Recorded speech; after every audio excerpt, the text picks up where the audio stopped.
Olá, sejam todos mais uma vez bem-vindos ao C-Pop, podcast de cultura pop do Correio do Povo.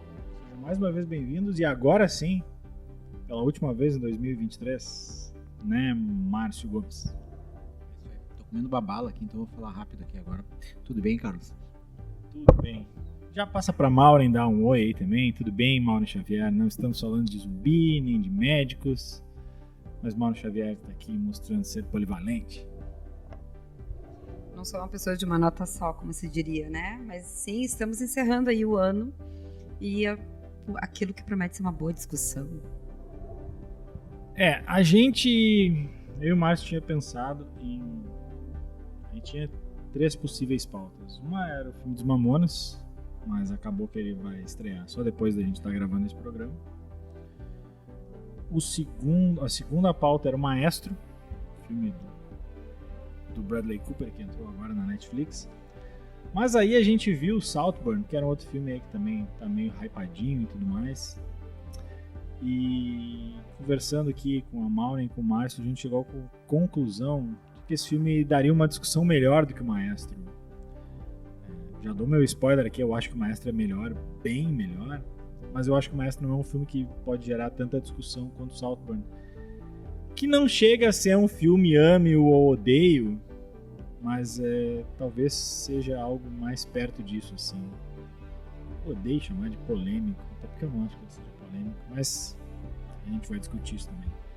Então, Thiago, sobe a trilha e vamos lá.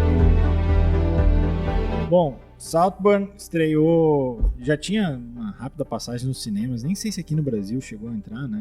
Não tenho notícia, mas lá fora, aquela coisa, né? Eles entram rapidinho para poder concorrer a alguma coisa de Oscar e tal.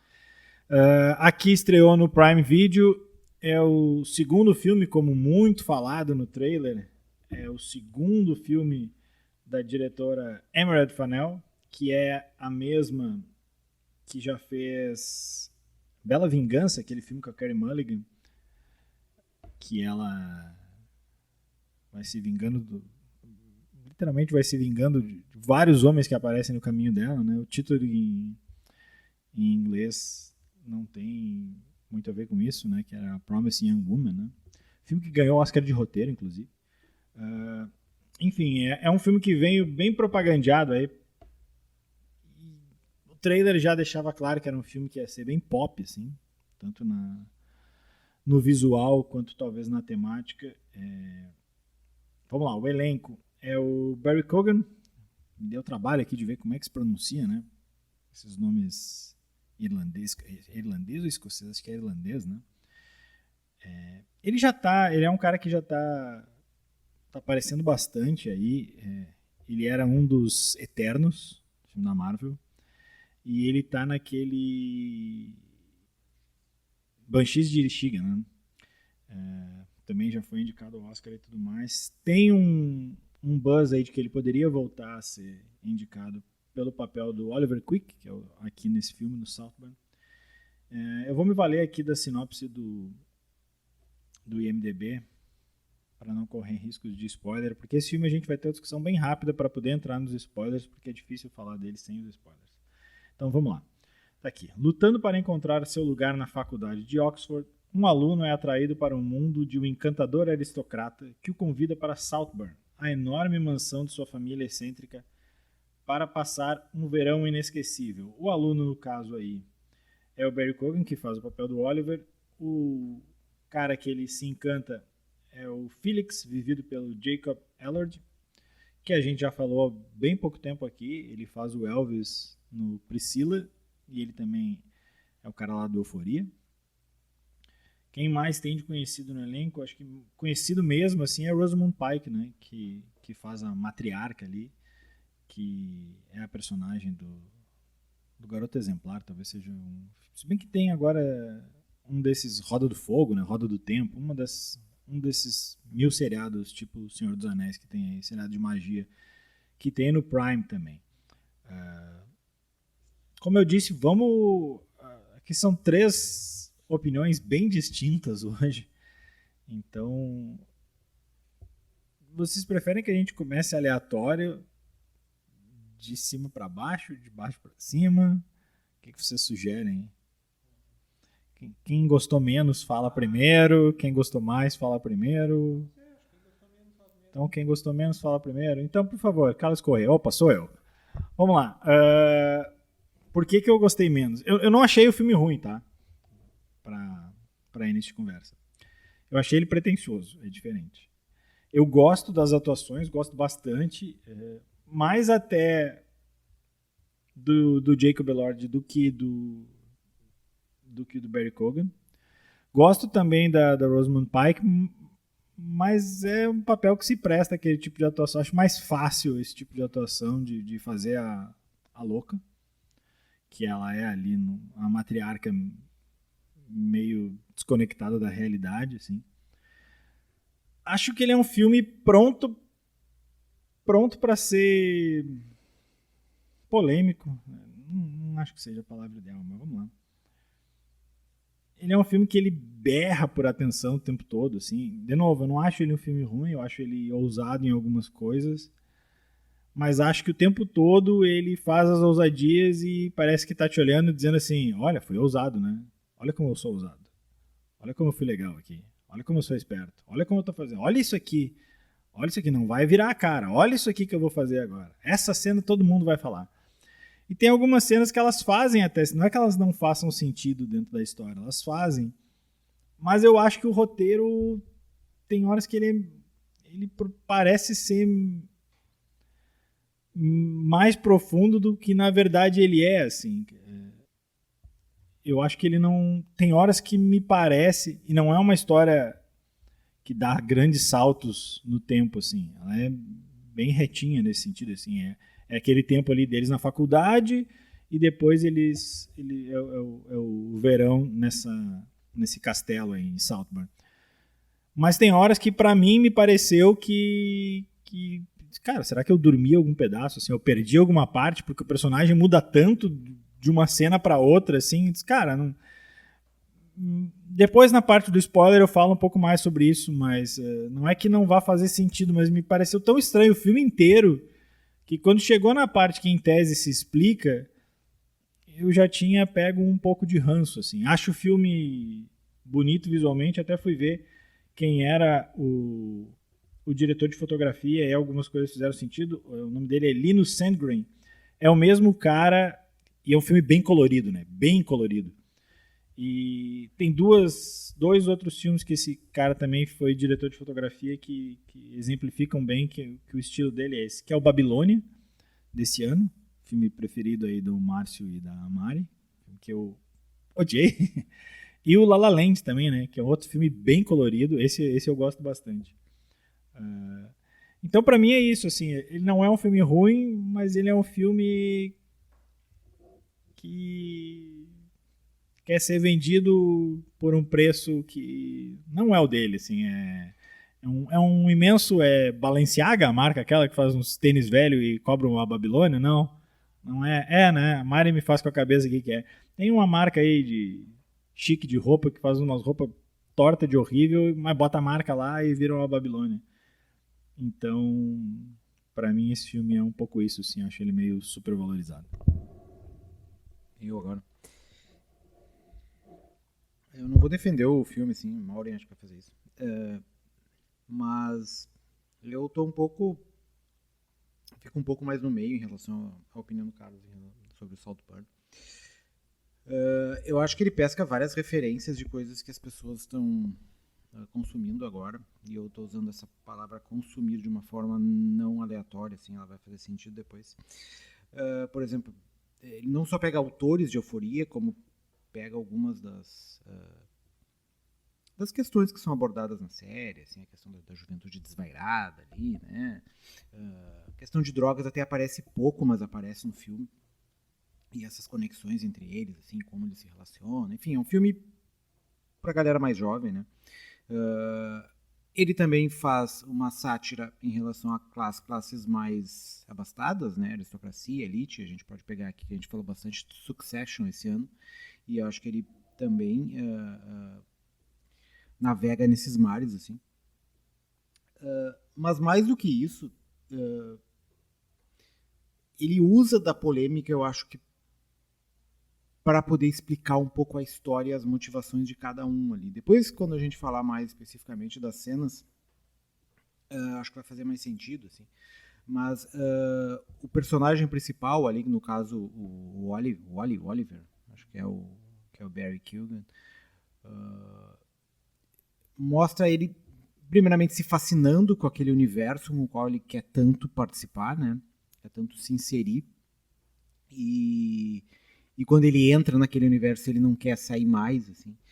E mais do que se aproximar quando ele está ali dentro, ele começa a consumir tudo que está em volta, assim. Algumas das cenas explícitas do filme, eu acho que mostram isso, assim. Que ele está querendo não só se encostar ao sol brilhante ali de Saltburn, ali daquele castelo, daquela gente que vive ali quase planando, né, planando por tudo. Ele quer mais do que substituir aquela galera, ele quer consumir aquela gente toda, assim. Essa é a impressão que passa, assim, e eu acho que esse filme ele deixa um pouco isso claro, assim. Eu acho que ele tem alguns problemas, eu acho que ele funcionaria mais se ele fosse mais engraçado para mim do que propriamente polêmico, mas eu acho que foi uma aposta da diretora. O filme anterior dela eu gostei bastante, esse que o Carlos falou, assim. E ele também, no final, ele dá uma virada, assim, meio... não no mesmo estilo de Saltburn, assim, mas tu percebe que no final ela dá sempre uma reviravolta na história, ou para surpreender alguém, ou para tentar explicar o que acontece, assim. Então é meio que o estilo da Emerald Fennell, acho que é uma coisa assim. Então eu acho que o filme funciona, sabe? Ele não é esse filme que falaram que é o melhor filme do ano, ou um dos melhores do ano. Acho que não é isso. Acho que Succession fez o que ele tenta fazer melhor. Acho que Euphoria em alguns momentos fez até visualmente melhor, assim. White Lotus, o Carlos lembra aqui. Mas eu acho que ele é um filme interessante, assim. Não sei se ele é necessário, porque tem tantos outros que estão tratando do mesmo tema, mas ele é interessante. Ele faz uma mescla ali. E eu acho que ele consegue entregar aquilo que ele propõe para os personagens desde o começo, assim. Tanto o deslumbre, aquele personagem meio quase um Apollo, né, que é o cara Jacob Elord, né, mostra ele sempre bonito, sempre os caras olhando ele de baixo para cima, mais ou menos, assim, quase um deus grego, assim, sabe?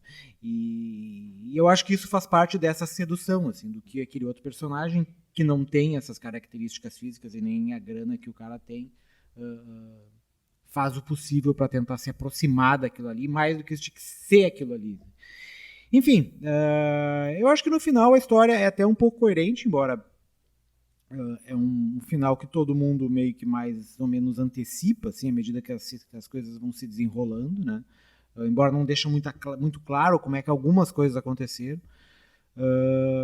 Mas eu acho que, na pior das hipóteses, ele vale dar uma conferida. Eu discordo um pouco do Carlos na questão do ame ou odeio. Acho que as pessoas vão amar ou odiar ele a maioria das vezes, assim, pela maneira como o filme é filmado, pelas algumas cenas e pela história em si. Mas mesmo assim, eu acho que, assim como o Som da Liberdade também era um filme amado ou odiado, eu acho que as pessoas deveriam ver. Esse é a mesma coisa, assim, embora tecnicamente ele é muito melhor que o Som da Liberdade, né? Só uma comparação em relação às questões polêmicas, assim.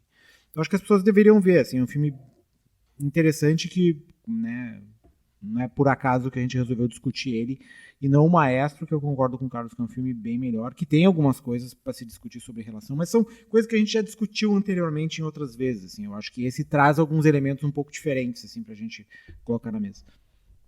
Mauri Xavier. Ok, vamos fazer algumas considerações, então. Tem um ponto em relação ao Jacob que não é à toa que todo mundo olha ele de baixo para cima, porque ele tem quase 2 metros de altura, né? E modéstia à parte, é um conteúdo que realmente precisa ser olhado, assim. Eu acho que eu realmente sigo na sequência de vocês de um crescente de gosto, assim.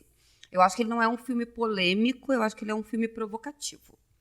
Eu acho que esse termo ele combina melhor. E eu acho que eu gostei muito da estética dele. Assim, eu achei excessivo, mas eu acho que essa era a ideia.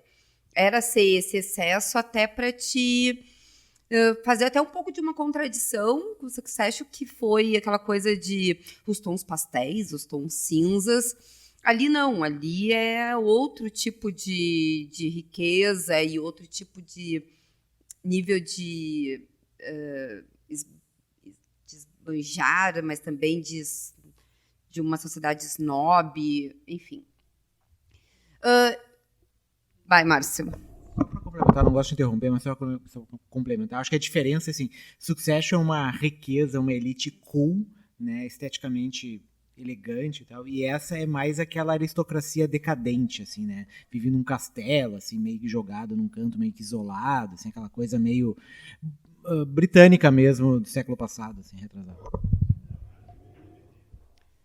E, enfim, eu realmente gostei, né, assim, tirando as estrelinhas no modelo Carlos Corrêa, de 1 a 5, para mim foi 4,5, sem muitos problemas, até porque ele é aquele filme que tu tem que ir dando uma digerida depois, assim, tem coisas, e ele tem muitas que tu pode pensar assim, mas são falhas ou são buracos.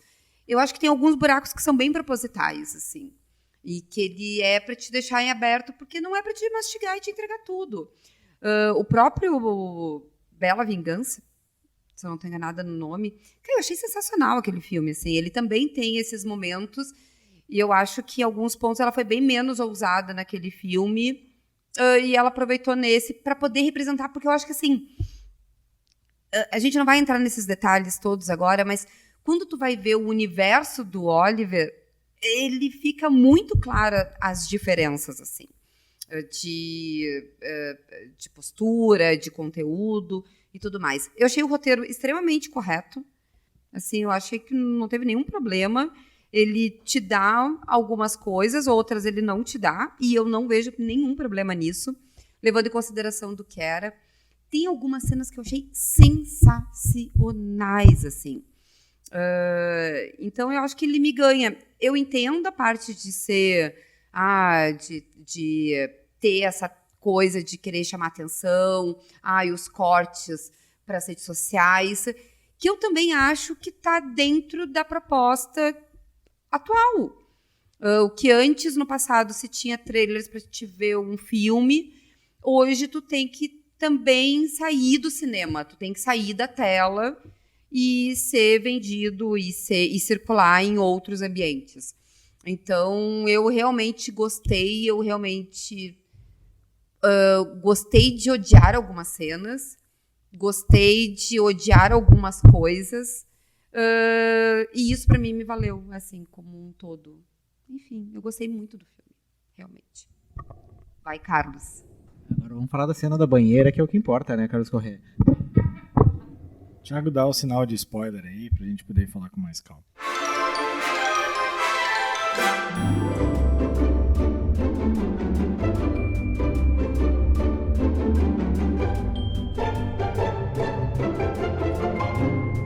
Bom, antes de entrar propriamente nas cenas, eu tava dando uma olhada aqui. Eu acho que a Moni tá correta. Acho que provocativo cabe mais do que polêmico.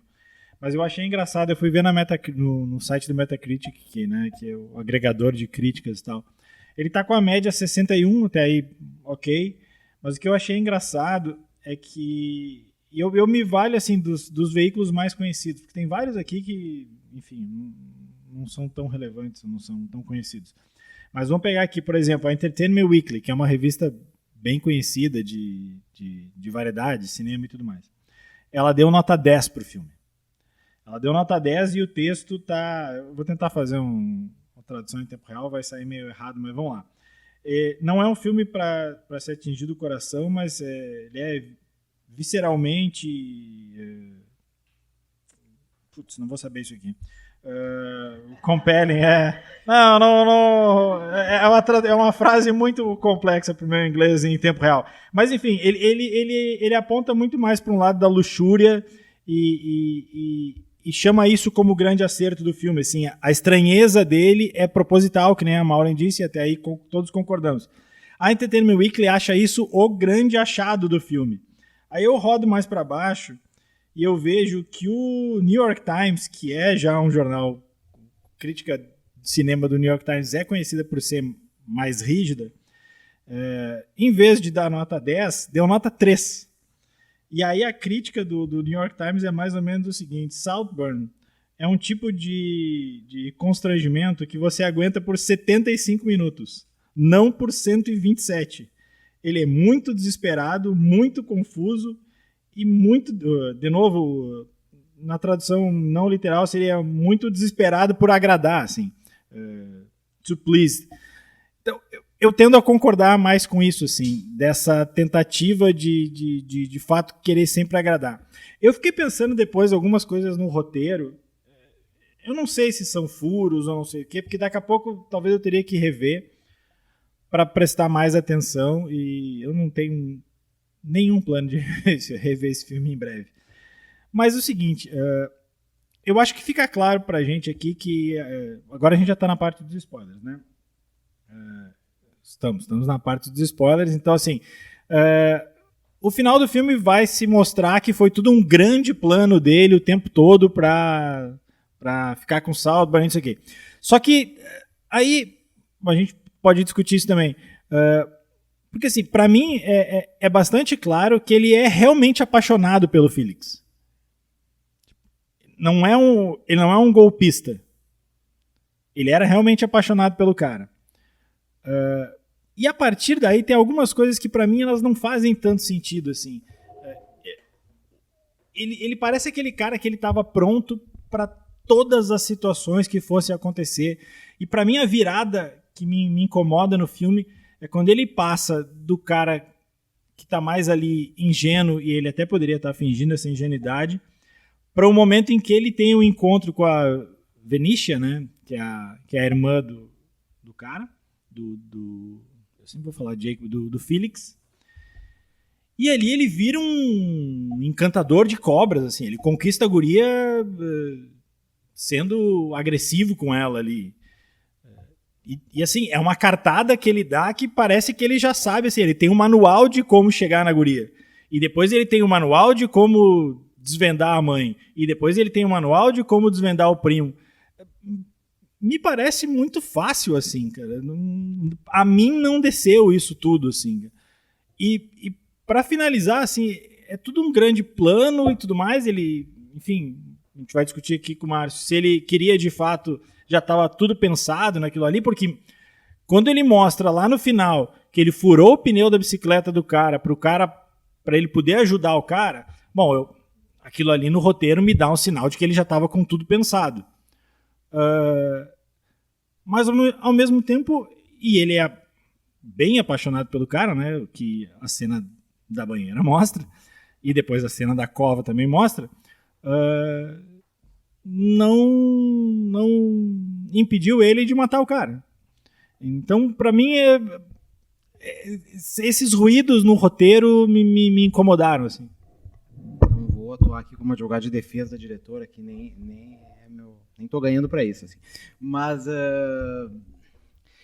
por parte, assim, a primeira é de que ele tinha tudo planejado, assim.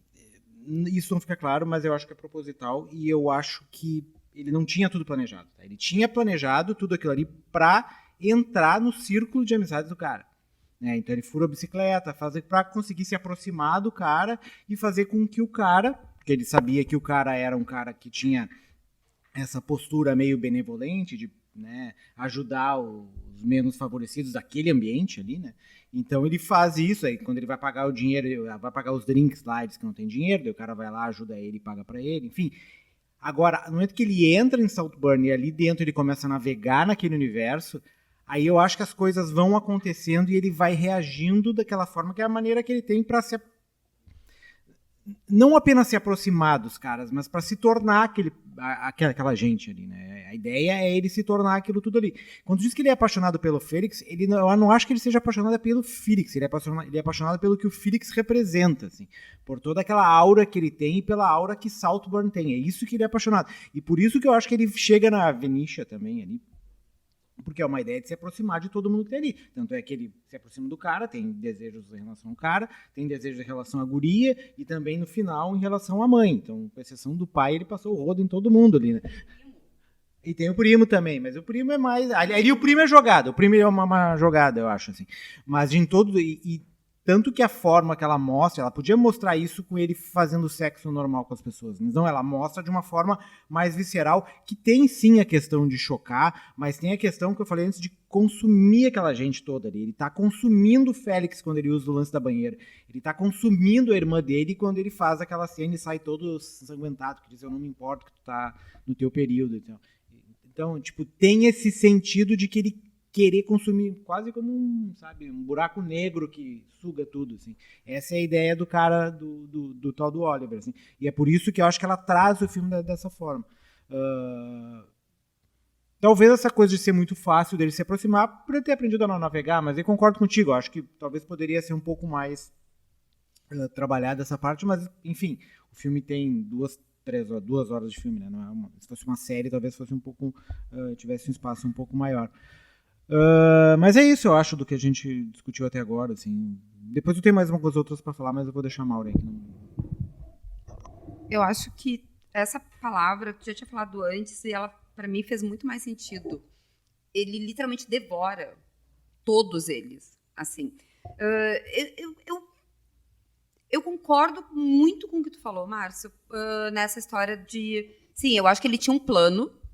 Eu acho que o plano dele era o guri, num sentido de ter uma porta de entrada, e eu acho que lá desperta todas as outras coisas. Tu tem um tempo, tem uma questão temporal, que não fica muito claro de quantos dias se passam, mas não é um final de semana, né?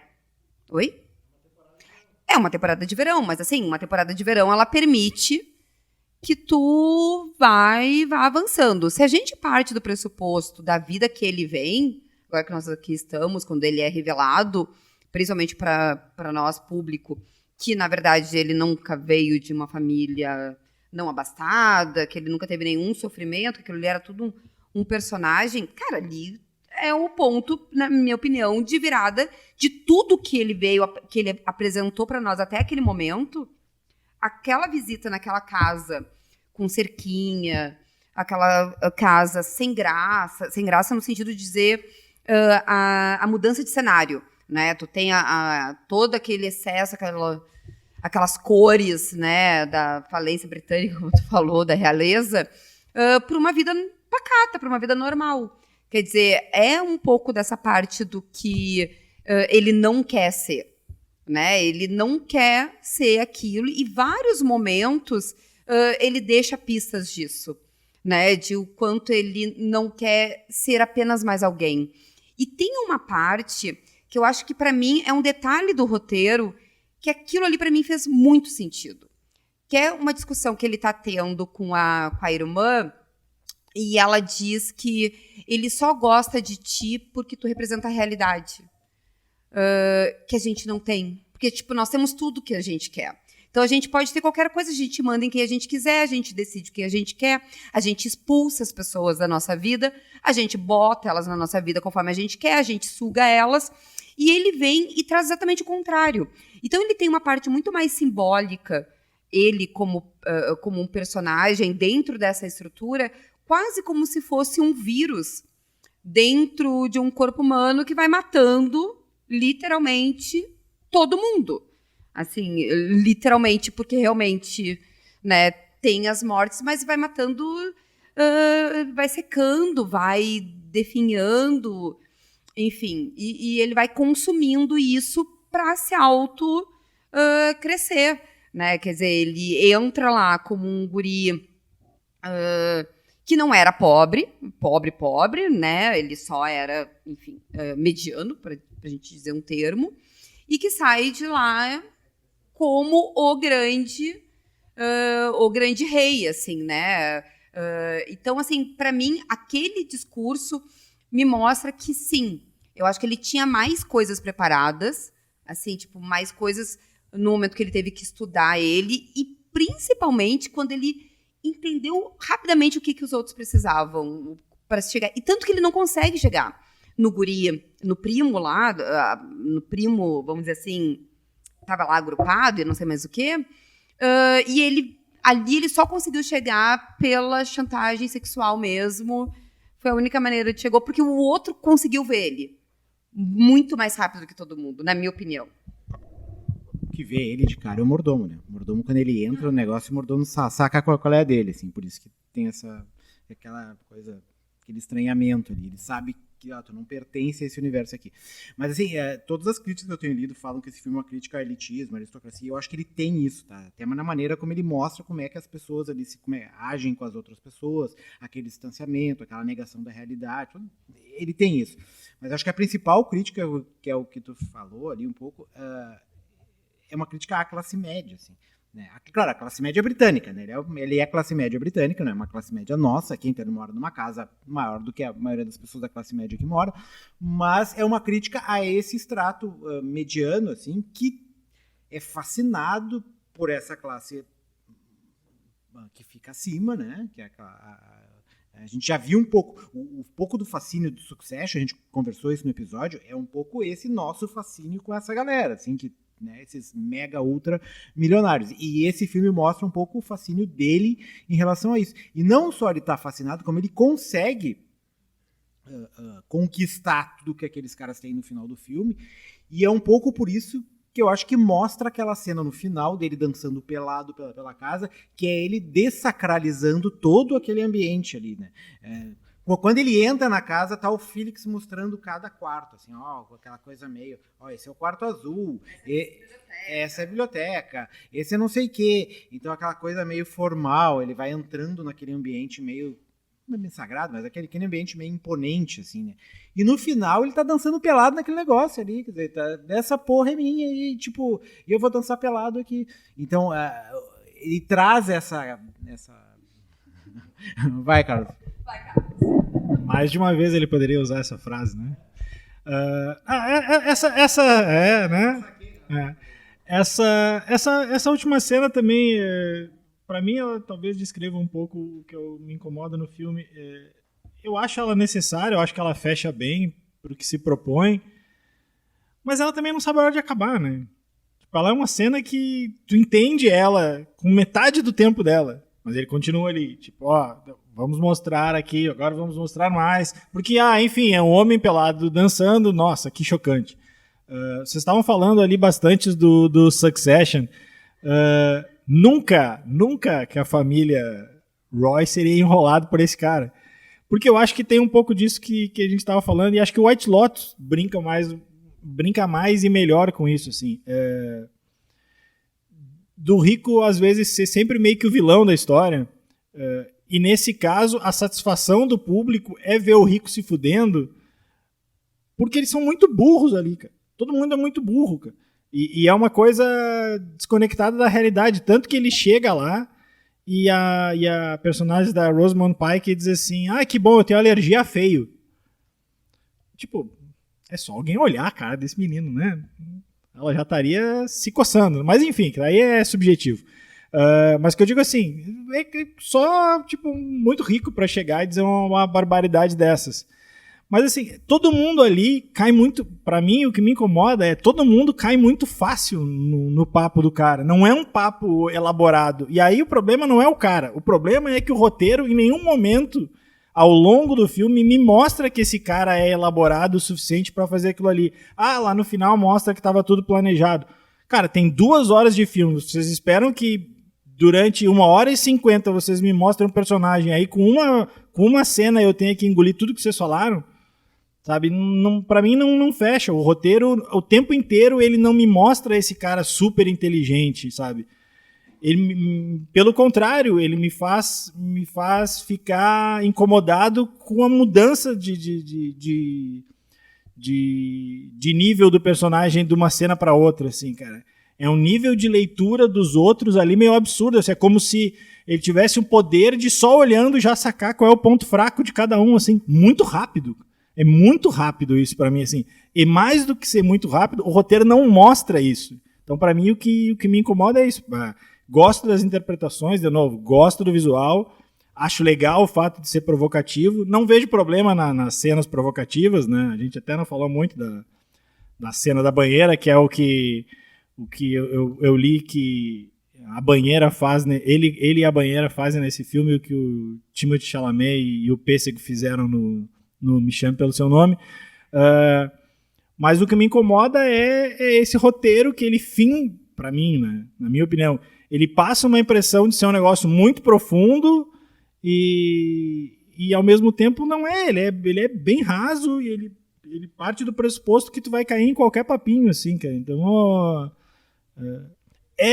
pegando o gancho do Jacob Ballard com Euforia, é mais ou menos isso, assim. É uma galera que viu poucos seriados e acha... Eu gosto bastante de Euforia. Mas é uma galera que viu Euforia e, nossa, melhor seriado de todos os tempos. Calma, gente. Calma, um pouquinho de calma. Só pra fazer um adendo que eu não gostei de Euforia, né? Enfim.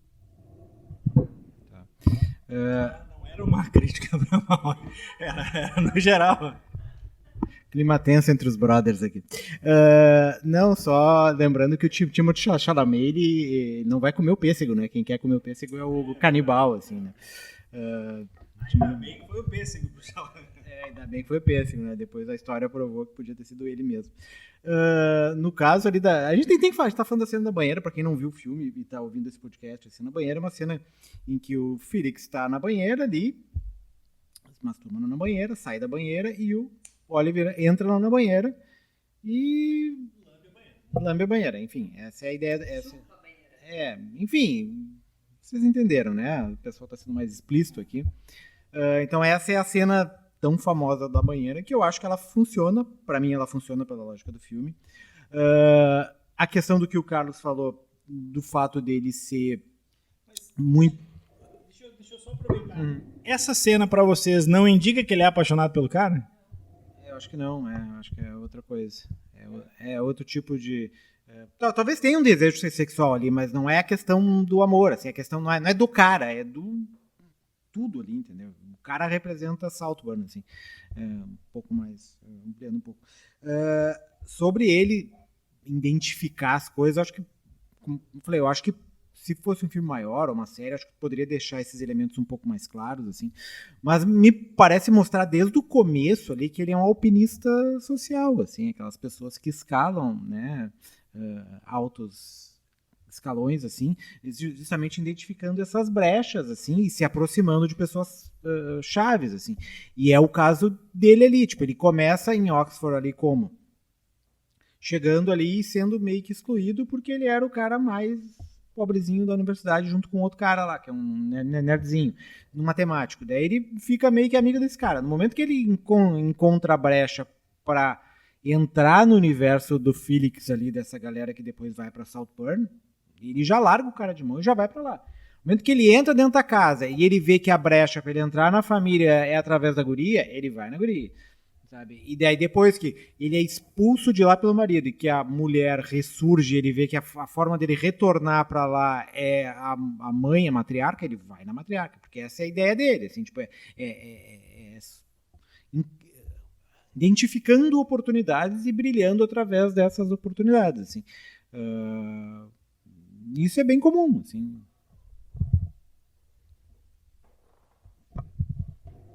Silêncio. Pois então. Eu acho que a cena da banheira é uma cena, enfim, ok. Mas, para mim, a cena dele transando com a cova foi mais... incomodou mais, assim. E eu fiquei tentando compreender, assim, muito daquela coisa, assim, porque, por exemplo, aquela parte de que ele, enfim, tá com a guria lá nos dias dela e tal, e depois aquela cena que ele entra com a água, com a boca toda vermelha, eu acho aquela cena também sensacional, assim.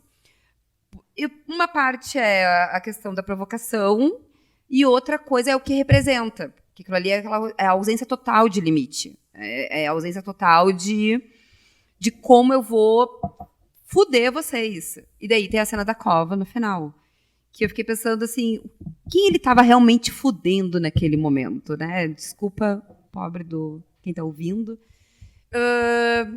E eu até agora ainda não consegui decifrar aquela cena que ainda ficou martelando um pouco, mas eu acho que tu já tem uma coisa mais elaborada do que eu. Na verdade não é a minha, na verdade Eu vi o podcast da diretora e ela meio que explica essa cena, assim. Explica não, mas fala sobre, assim, e dá elementos, o que ela quis representar ali, que era esse desejo, esse arrependimento de se relacionar ali com o Felix, ali, ele começa fazendo aquilo porque ele quer porque quer, né, transar com o Felix, mas em determinado momento ele se dá conta de quão patético é aquilo ali, né, depois que o cara morreu, ele tá em cima da cova, ele tira a roupa e começa a simular um sexo em cima da cova, assim. E daí ele se dá conta de quão patético é aquilo ali, de quão idiota é que ele começa a chorar desesperadamente, porque daí ele se dá conta do que ele é em relação ao cara também, de que, tipo, por mais que ele tente agora, ele não vai conseguir se aproximar tanto porque o cara tá morto, assim. E talvez e aí é uma interpretação minha, assim, é a brecha, o que ele imaginou que fosse a brecha dele pra ficar naquele universo tinha desaparecido, assim. Agora, ele matou o cara, não mostra ele matando, mostra ele botando um pozinho, não sei se ele matou. A única cena que mostra realmente ele matando, embora dá a entender que ele tenha matado a guria, tenha matado o Felix, é ele matando a mãe. Mas mesmo a guria, tipo, ele chega lá e mostra o copo ali. Não sabe se ele matou, se a guria se matou. Mas enfim, né? Mas assim, efetivamente, ele atuando ali. Enfim, são esses... E todas essa coisa que se desencadeia no final, uma montanha-russa de mortes ali, tipo, tudo acontece porque ele é descoberto, né? Ele é descoberto como classe média, né?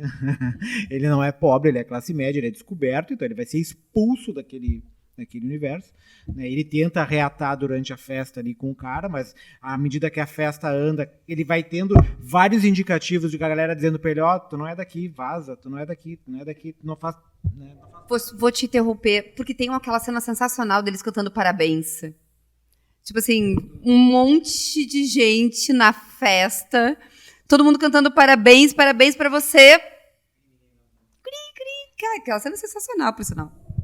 Ninguém sabe o nome dele, tem que perguntar o nome dele pra dar parabéns. E ali ele vê que ele não tem alternativa, assim. E daí, não sei se influenciado pelas drogas, enfim, daí o Felix morre e a partir dali ele tem que mudar. Eu acho que é por isso que eu acho que ele não tem tudo planejado. Ele tem planejado entrar naquele universo. A partir dali, ele começa a surfar e tentar chegar. Tanto é que quando, depois que o Felix morre, eles vão pra mesa comer, e daí tá a guria chorando, tá o primo chorando, e a mãe e o pai agindo como se nada tivesse acontecido. Como é que tá o bolo de chocolate? Ele percebe que os caras são desconectados e a forma que os caras têm pra lidar com aquilo. O que ele faz? Não, o bolo de chocolate tá muito bom, não gosto muito de bolo de chocolate, mas esse aqui, tipo, é uma conversa completamente banal quando eles acabaram de encontrar o corpo do cara morto, assim.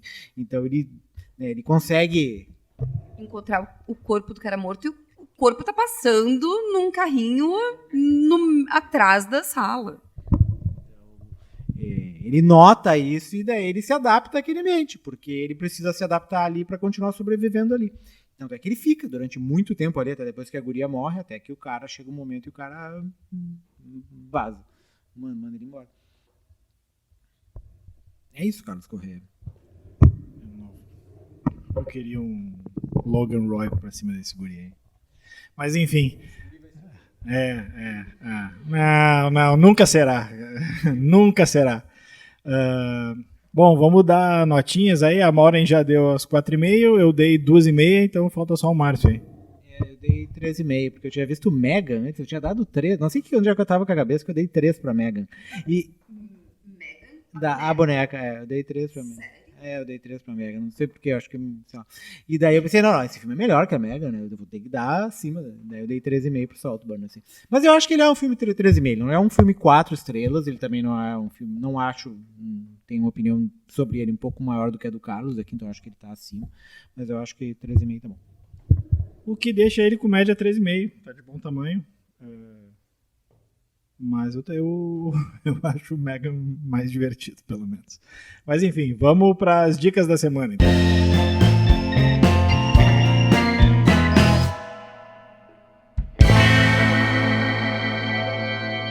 Como de costume, então, vamos fechar o ano com o Márcio Gomes começando as dicas.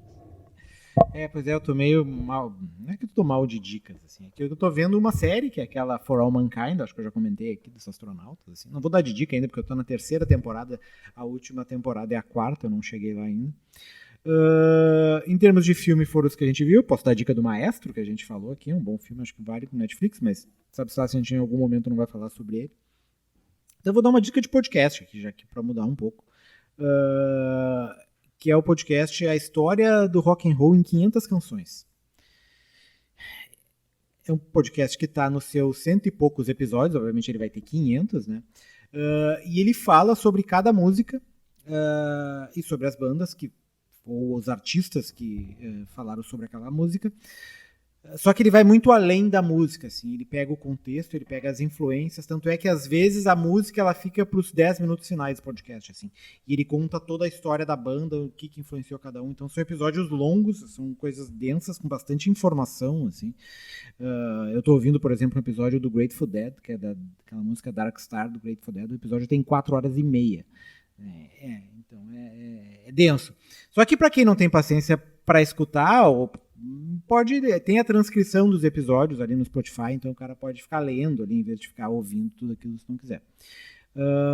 E junto tem uma entrevista do cara que faz esse podcast, que é o Andrew Hickey, pro Rick Rubin, que é bem interessante também a entrevista. Para quem não quer começar vendo os podcasts, que são meio longos e densos e meio difíceis, essa entrevista é um bom portal de entrada, assim, porque ele explica várias coisas, como ele faz, por que ele faz aquilo, por que ele cobre cada coisa, enfim.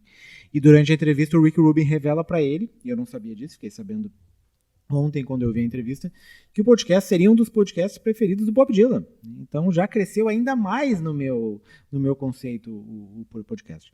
Então é História do Rock em 500 Canções, do Andrew Hickey, que está no Spotify, obviamente. Ou em outros tocadores de podcast. Tá, vou eu, aproveitando a pegada da temática. Não sei se foi coincidência ou não, ou é um pouco a minha ausência de foco nos últimos dias. Mas eu acabei reassistindo o talentoso Ripley, acho que é, né? Que ele está disponível na Netflix, está no Prime também. Ele é um filme antigo, né? Levando em consideração que talvez tem gente nessa sala que não tem tantos anos, de 25 anos atrás, basicamente. Ele é de 1999, e ele pega um pouco dessa coisa do jovem, pobre, inteligente, que vai se colocando em situações e vai tentando crescer, né? Crescer dessa maneira meio, vamos dizer assim, matadora, literalmente, também nesse caso, dentro dessa nova sociedade e tudo mais. Eu li, e até foi por isso que eu quis rever o filme, eu li esse ano os 2 primeiros livros, né, desse personagem, e como eu tinha visto há muito tempo, eu fiquei pensando, vou rever o filme e tal, e é muito interessante o quanto essa coisa da literatura traz mais elementos que, claro, no filme ficam mais simplificados, que eu acho que é um pouco do que o Carlos falou do filme do filme do programa, que muitas vezes essa coisa do roteiro parece meio pegada. Mas, enfim, tem um grande elenco, só isso já vale. Tem o Jude Law, que seria hoje o Jacob, vamos dizer assim, né, com a sua altura e a sua beleza e seus cabelos loiros e sua pele bronzeada, numa ilha italiana. Não, sabe o que eu fiquei pensando? Não tem. Porém, contudo, entretanto, né, tem Itália, então tem um clima assim. Tem a Petrol também, tem a Kate Blanchett no elenco e o Matt Damon, que faz, né, o ator principal. E ele tem várias similaridades de como o personagem surge uma oportunidade dele se aproximar, e ele se aproxima e ele entra num ciclo de que ele só consegue consumir mais e mais e mais, e ele vai se desesperando quando as alternativas dele permanecer nesse mundo vão secando, e quando ele é pego, e quando ele é desmascarado, e quando ele continua. O filme não tem o segundo livro, eu acho que são 4 livros ao todo, que foram da Patrícia, se não estou enganada, que é a autora, a escritora. E no segundo ele piora o nível de situações que ele se coloca e tudo mais. Então, fica a dica para quem quiser rever. Não é um filme muito longo, acho que é 2 horas e 20, ele é longo sim, gente. Mas nem sente, porque ele é muito bom. Enfim, fica a dica. Comparado com o Scorsese, é um curtinha, né, Carlos Corrêa? Dá pra ver, não tapa. Se for bom que nem o Scorsese, tudo bem. Pois é, também tomei um mal de dica, porque a série que eu tô vendo, tô gostando bastante de uma animação, até comentei com o Márcio, que é o Samurai dos Olhos Azuis, Blue Eye Samurai. É um anime que tá na Netflix, um anime bem adulto mesmo, assim, porque a violência é extrema, sexo, nudez, e muito duelo de espada. Mas eu ainda tô na metade, então às vezes eu tenho receio de indicar e dar uma degringolada no final, mas até o meio são 8 episódios. Eu vi 4 e até agora pra mim é, sei lá, top 5 das melhores séries do ano, assim. Falar um pouco do Maestro, então, né? A Mara não viu ainda, né? Márcio, então me ajuda aqui. É uma cinebiografia bem típica, assim, não foge muito do padrão. É o segundo filme do Bradley Cooper na direção, né? O primeiro é o Nasce uma Estrela, com a Lady Gaga. Acho que ele tá bem, tanto na direção quanto na atuação, mas acho que na atuação quem rouba o filme é a Carey Mulligan, né? Que faz a mulher do Maestro. O Maestro, no caso, é o Leonard Bernstein. E o que eu não gostei no Saltburn, eu gostei aqui, que é... Esse sim, ele tem vários saltos temporais, assim, numa mesma cena. O personagem está caminhando no corredor porque ele saiu de uma sala e quando corta ele já está... Aquela mesma caminhada mostra ele subindo no palco, assim. E aqui, para mim, é a diferença. Essas transições, sem muita explicação, tipo, tu entende tudo que está acontecendo. Essas passagens de tempo, elas são muito claras, assim. Eu gostei muito do roteiro nesse sentido, assim. É bem, bem fechadinho, assim. Não conheço tanto a história do Bernstein para saber se tem algum erro de sei lá, seja em relação a tempo, seja em relação a uma coisa verídica ou inverídica. Tipo, quando eu vi o Bohemian Rhapsody, eu sabia o quanto tinha de coisa errada ali.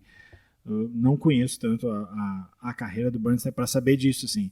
É um filme que vai além também, né? Eu vi algumas críticas dizendo que, na verdade, é um filme mais sobre ela, né, do que sobre ele. Porque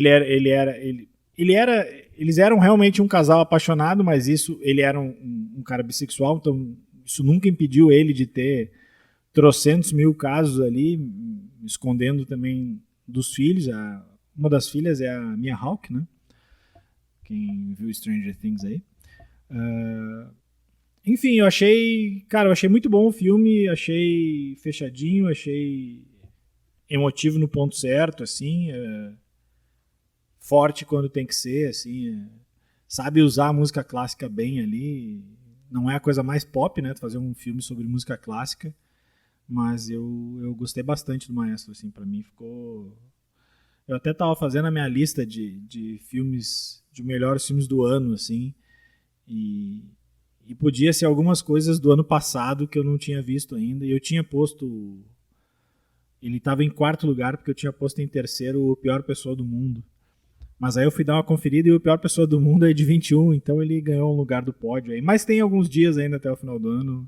Tem alguns que eu quero ver. Eu quero ver o E.O., aquele que eu não vi, que dizem que é legal também. O Monster também, que não sei se está no cinema ainda e tal. Mas enfim, não sei, até se o Márcio quiser falar um pouquinho do Maestro também. Eu gostei também do Maestro. É um prequel do Tar, né? Na verdade. É um prequel do Tar. 2 filmes de Maestro esse ano. Eu acho que ele é um filme que ele trata dos dois, assim, o Carlos trata bastante da mulher dele também, mas trata mais da relação dos dois, né? Das renúncias que ela faz para que ele possa brilhar, assim. Então, tipo, ele é o planeta gigante e ela meio que orbita ali. Ela é uma atriz, mas acaba deixando a carreira dela em segundo plano, porque na verdade não é mulher, então ela vai ter que cuidar da carreira e cuidar de casa, enquanto ele fica, né, sendo gênio. E mostra, tem uma cena muito emblemática no filme, assim, que tá ela e a sombra dele enorme, assim, sobre ela, assim. Então mostra bem eu vi uma outra interpretação, acho que foi numa crítica do New York Times, dizendo que ali que podia ser isso, mas podia ser também ela jogando luz na vida dele. Eu acho que não, acho que é a sombra dele ofuscando ela, na verdade. Mas o filme, como o Carlos falou, é bem legal. A cena da igreja dele tocando ali, que depois mostra no final, é muito legal. Porque ele era um maestro muito físico, né? Tipo, pulava, suava, enfim, tipo, era muito crua a forma em que ele manejava a orquestra, assim. E, enfim, eu acho que vale a pena. Ele só não toca piano muito bem, não, Carlos. Pelo menos o ator ali, não. Mas o resto, assim, eu acho que tá melhor do que em Bala Bebê, né? Lembra a cena do sniper americano que o bebê tava doente, o Clint Eastwood dá uma boneca pra ele e aí era o dedo do Bradley Cooper como se a perna do bebê se mexesse, é um treco ridículo. Uma outra coisa, só para terminar, a direção de arte desse filme é impressionante, assim, porque todas as cenas se passam ali, começam nos anos 40, 50, 60, 70, vai até ali quase 90, né? Eu até fui ver se toca muito rapidinho It's the End of the World as We Know It do R.E.M., mas eu fui ver, ele morre em 90 e essa música é 88, 89, porque fala dele, né? Leonard Bernstein. E assim, a reconstituição, o próprio filtro que ele usa ali, né? O diretor de fotografia, parece muito real tudo aquilo ali, né? Não só a fotografia, a direção de arte, mas enfim, as roupas e tal. É tudo muito cuidado com detalhes, assim. Eu gostei até mais do que o Nasce Uma Estrela. Até gosto daquele filme, mas esse eu achei melhor. O menino Bradley tá pegando o jeito da coisa. Só falar que a atuação da Carey Mulligan é sensacional, assim, tipo, digna de Oscar, assim, se não ganhar, ele deveria ganhar. A dúvida é se ela vai pra atriz ou atriz coadjuvante, né? Porque aí tem a Lily Gladstone. E a Margot Robbie, né? É um ano forte aí de mulheres também. Certo? A gente vai, então, encerrando aqui. Uma hora quer falar alguma coisa? Quer defender mais o Saltburn um pouco? Não precisa. Então tá. A gente vai encerrando. A edição é do Thiago Basso. A gente vai ficando por aqui. Agora sim, um feliz ano novo a todos. Nos vemos no ano que vem.